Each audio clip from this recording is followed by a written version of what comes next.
Matt Sharping on the backside, making sure he's ready.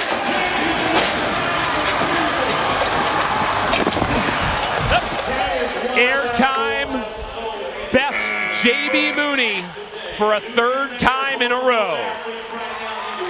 Mouney never was in contention. Give all credit to the bovine athlete.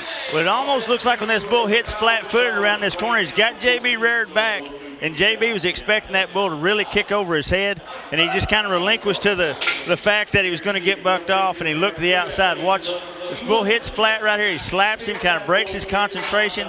Then right here, he's just kind of looking for a way to get off. He's expecting that bull to just explode out over his head.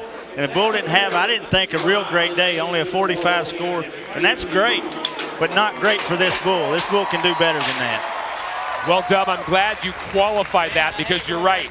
Most stock contractors would be ecstatic if their bull scored 45. But when you have the talent of Airtime, Matt Sharping and everyone there at Jared Allen Pro Bull Team, they'll take a look at that and see if they can't tweak Airtime's preparation and improve on his performance the next time we see him.